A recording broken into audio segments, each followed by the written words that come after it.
Hey, are you guys ready to elevate your DIY skills? Well, of course you are. That's why you're here. I'm so excited to announce the HouseCalls Premium Ad-Free Membership. What is that? Well, you get a bunch of great stuff. You get exclusive member-only content. You can join me for live streams. We've got exclusive contests, sweepstakes, of course, easy-to-follow videos as well. Now, we've got a free 7-day trial. Just go to members.housecallsdiy.com.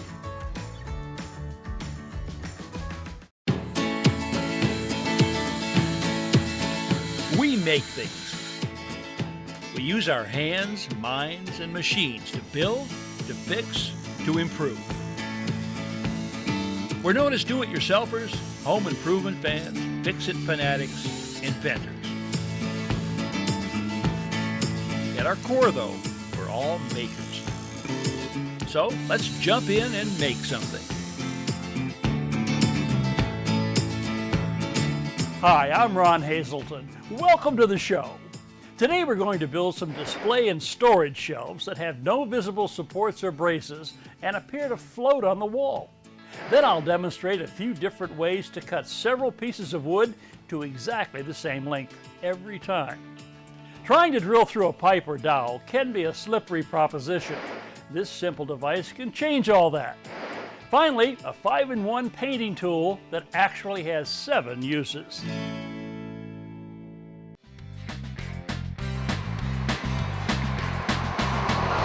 Well, I'm headed across town, right here in Fairfield, Connecticut, to visit Ira and Audrey Wise.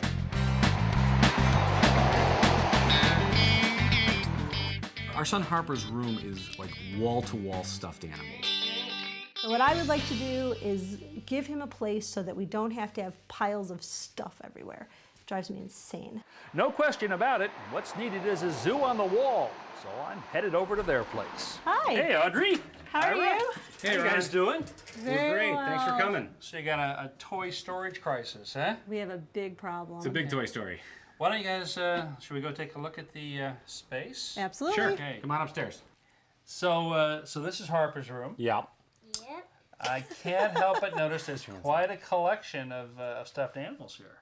In fact, I'm wondering now at night when he goes to bed, what happens to all the stuffed animals? Well, either he gets buried or they go on the floor. Nothing happens. He shares the bed? accommodates them. Right. So what were you thinking here? I mean, you want to just create some storage for mostly for the stuffed animals? Yeah. Well, yeah, we want, Yeah. yeah, we want a place for the stuffed animals to go off the floor. We'd also like this bookshelf here behind you. We'd like to get that off the floor as well. Okay.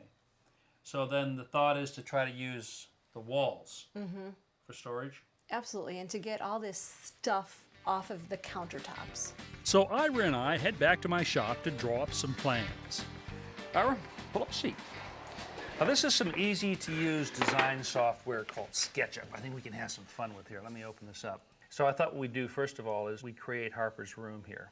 Wow. Does this look about right? I mean, this is his Yeah, bed. his bed, his dresser, his other dresser. Right. That's the radiator, his bookshelf that's already there. Right. So now what we can do is just sort of play around with this if we want to take a shelf. And I'm seeing these as maybe kind of free-floating shelves. So what do you think? Something like that? That'll work. Wow, that'll get all the stuffed animals off the bed, toys out of the toy box, the books off the shelf. So these are going to be hollow shelves that are attached to a cleat that mounts to the wall. Want to make them up? Sure. Okay. Let's start by cutting up some wood.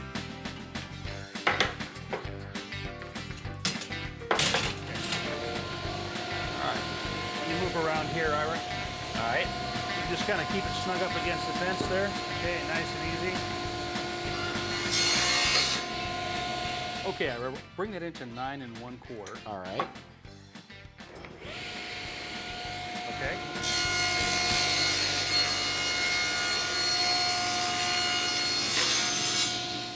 Well, Ira, this is poplar. We're going to make the edge out of this. Isn't that beautiful? I love that. It's one of the few woods that has purple in it. This is actually caused by minerals in the soil that the tree kind of draws in, and it kind of colors the wood like this. And we're going to cut this down to strips that are 2 inches wide, exactly 2 inches. Okay, Ira, just roll it right in. All right, 46.5. Now, Ira's had a bit of woodworking experience, so he goes ahead and cuts the wood to length while I get ready to start assembly. You're busy. Yeah, doing a lot of cutting.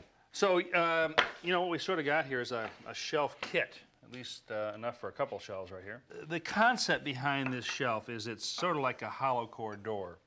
A framework, a lightweight framework with a thin skin on the top and the bottom. So essentially, it's a hollow shelf. It's lightweight, but it can be very, very strong when it's built up like this. So this is kind of the way it's going to look here. And then there'll be a couple braces dropped in here like so. Then we're going to apply some of these skins that you cut to the top and to the bottom. Oh, I get it. We start by gluing and nailing the frame together. Then glue, insert, and nail the cross braces. All right. Moving on. We're finished assembling the frames, so our next step is to apply glue and set the plywood skins in place. Drop this right on. Staples are used to pull the skins into contact with the frame while the glue dries. On the line. We finish one side, then flip the shelf over and repeat the process.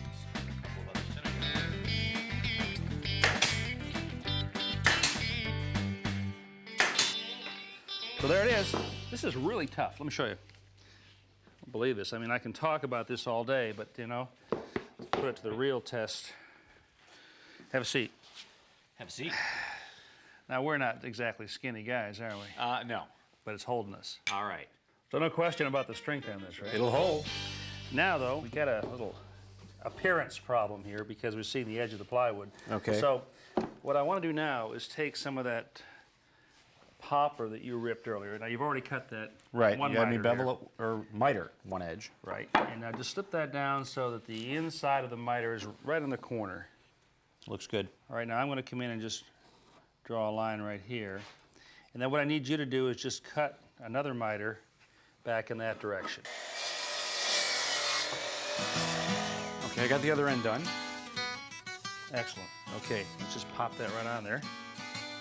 And like you do in this, just kind of slide it back and forth a little bit, kind of spread the glue around a little bit. There you go. How you looking down there? Looks good. Once the front trim is attached, we glue and nail the end pieces. Finally, we fill the staple holes with spackle and sand everything smooth to the touch. Nice, nice. Thank you. So, this is the concept here. This is the batten that'll go up on your walls. Okay. And you see that hollow bay in the back Sure.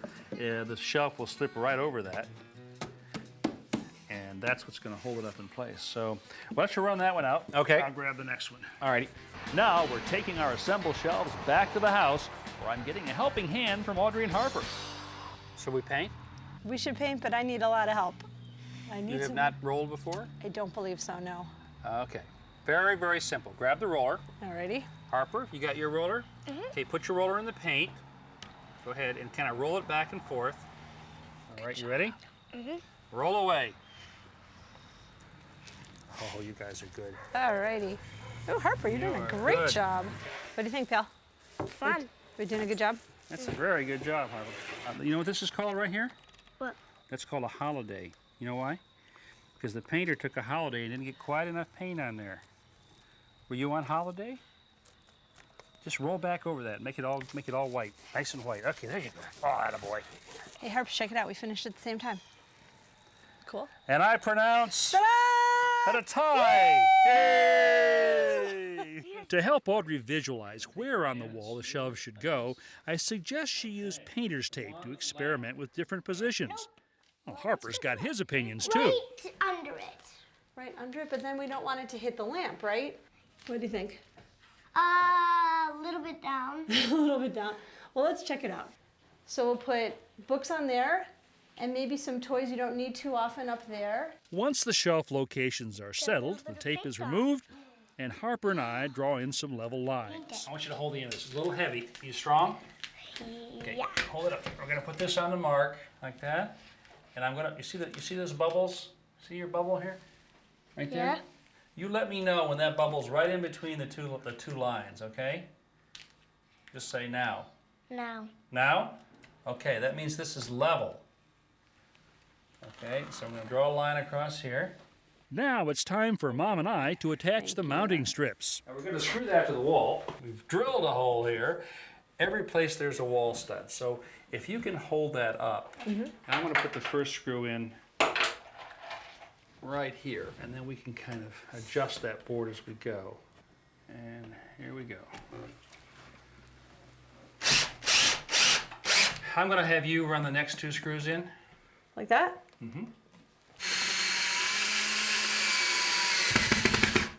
Beautiful. Okay. It doesn't get any better than that. Very cool. Yeah? I'm delighted. Put the other hand back and put it on here. Sorry, get it reversed. One final decorative touch to the edges, and we're ready to start putting the shelves up. Right up here, Okay. and slips over the bat that we put on earlier. Great.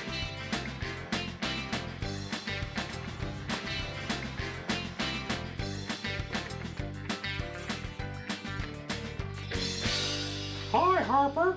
Oh, what do you think of your new room? Come on in. Come on in. Take a look around at your room. What do you think, huh? That's really, really cool. What do you think, sweetheart? It's really cool. You love it? Do you love it? Yeah. The clutter is gone. There's so much Yay! space. I just want to say that it was a real pleasure working with you. And you did a really good job of putting those lines up there and getting everything level. What do you want to say to Ron? Thanks. You're very welcome. This looks really, really cool. You're very welcome. It's awesome. Dad, if the collection gets larger, you've done it, you can put them on a few of the other walls in here. Yeah, Actually look, has Mom's going to do space. the putting it on the wall. I can build them, but she can hang them. And what a team. It's great. We could do it. There you We go. could definitely do it. Now, anytime you've got to cut 2 or more pieces of wood to exactly the same length, this is the way you don't want to do it. You don't want to take a tape measure and measure and mark each one, because every time you do this, you can introduce a small error, and in some projects that can be critical. But here are 4, count them, 4 ways to cut multiple boards to precisely the same length. Method 1. Measure and mark 1 board, then cut it to length.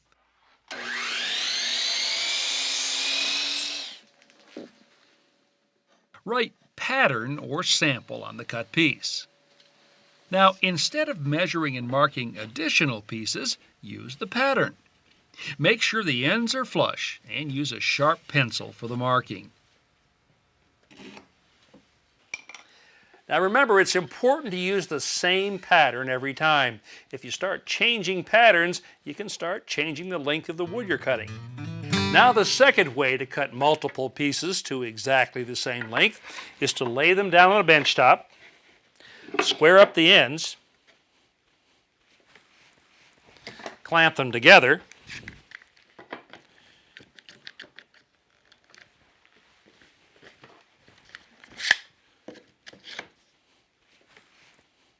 measure and mark 1 time,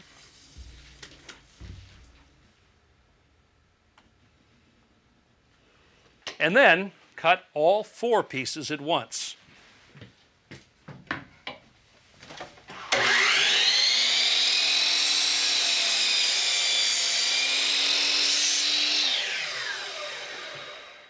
Now, if you've got a whole lot of pieces to cut or clamping things together is impractical, here's a third technique using the power miter saw. Clamp a strip of wood to the miter saw fence. I'll call this the auxiliary fence. A 1x4 or a 1x3 is a good size. With the board clamped, cut off the end. Now put the measuring tape on the cut end and measure and mark the length of the boards you want to cut. Place a scrap piece of wood on the mark and clamp it in position. I call this a stop block. Place an oversized piece of stock on the saw table and slide it until the end contacts the stop block. Hold it firmly and make the cut. Any number of pieces can be cut this way with identical results.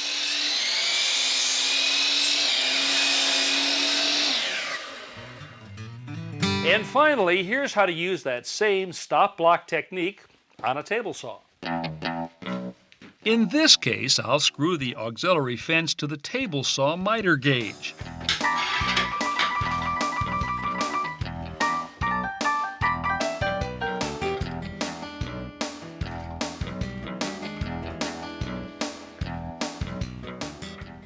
Once it's attached, I cut partially through the auxiliary fence.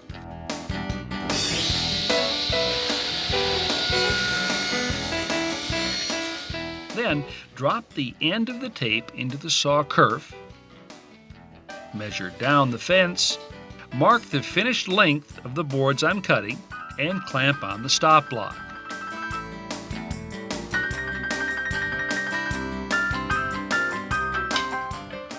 Here, I set the workpiece on the table saw, slide it down until it contacts the stop block, hold it securely against the auxiliary fence, and make the cut.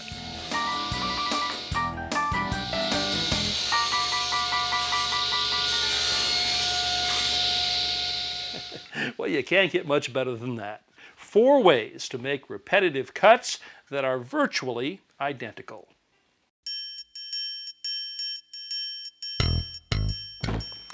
You know, sometimes when you're trying to drill a hole in a round object like this piece of pipe, it keeps rolling on you. Well, here's a way to keep that from happening. Clamp down a scrap piece of wood and cut notches into the ends with a jigsaw.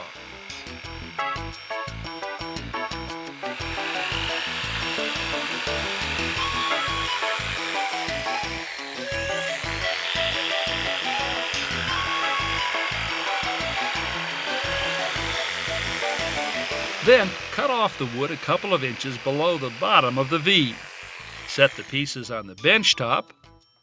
Lay the pipe, dowel, or other round object into the notch. Press down with moderate pressure and drill away. No slip, no roll, and I've got the hole just where I want it. There comes a time in just about any painting job when you have to do some wall patching and repair. And here's a tool that's going to make that a whole lot easier. It's called a 5-in-1 tool. Now, I found at least 6 uses for this tool. Let me show you what they are. This edge right here is ideal for scraping out loose material and removing high spots, like this. This point right here is used for cleaning out and widening cracks before you patch them. The long edge right here is also a putty knife. This hole right here serves as a nail puller. The side right here is ideal for opening paint cans. And the end has sort of a built-in hammer for closing them. And finally, this curved surface can be used to squeegee excess paint out of rollers before you rinse them. Once you've rolled a surface like this, come back and do what's called striking off. And that means to take your roller, begin at the top, and go all the way to the bottom, one long stroke like this. This will take out any roller marks and leave you with a smooth, clean, professional-looking surface. To view today's projects again and countless more, go to HouseCallsDIY.com. Step-by-step home improvement tips when you need them. I'm Brian Kelsey. Welcome to House Calls. Join us as we tackle some great home projects, as well as look back at favorites from Ron Hazelton on House Calls.